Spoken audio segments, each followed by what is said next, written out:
या देशाचे लोकप्रिय पंतप्रधान आदरणीय नरेंद्रजी मोदी साहेबांच्या संकल्पनेतून किंबहुना राष्ट्रभक्तीतून एक वेगळी कल्पकता आपणास दिसून आली गेल्या 3-4 वर्षामध्ये 3 दिवसाचा महोत्सव, स्वतंत्रता महोत्सव साजरा करण्यासंदर्भामध्ये संकल्पना संपूर्ण देशासमोर मोदी साहेबांनी ठेवली आणि त्याला संपूर्ण जगामध्येच नव्हे, आज जगामध्ये अमेरिकेत बघितलं तरी देखील, युरोपमध्ये बघितलं तरी देखील तुम्हाला आज स्वातंत्र्य दिनासंदर्भामध्ये किंवा तिरंगा रॅली संदर्भामध्ये आयोजन बघायला मिळेल।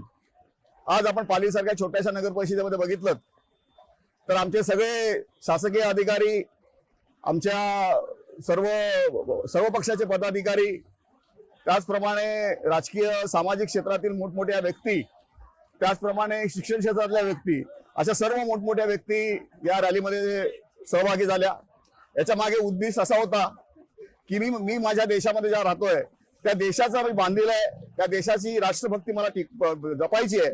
या देशाचा जो झेंडा आहे तिरंगा, तो सन्मानाने मला उंच उभारायचा आहे, उंच डौलाने फडकवायचा आहे।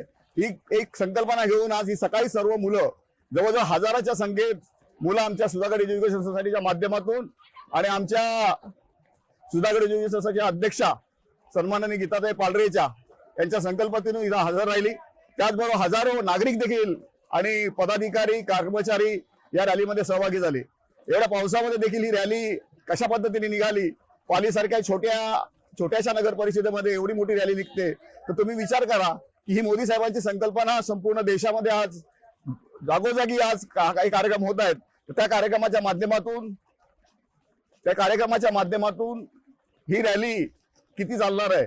आज याच्यानंतर आम्ही हर घर तिरंगा ही संकल्पना राबवत आहोत। तुम्हाला संपूर्ण तालुक्यामध्ये नव्हे, रायगड जिल्ह्यामध्ये नव्हे, महाराष्ट्रात नव्हे, तर संपूर्ण देशामध्ये घरोघरी तिरंगा फडकताना आपल्याला दिसेल। हे खऱ्या अर्थानं आमच्या सर्वांचं भाग्य आहे, आमचा स्वाभिमान आहे आणि आमची राष्ट्रभक्ती आहे। लोकशाही मराठी ऐका, पहा, जागरूक रहा।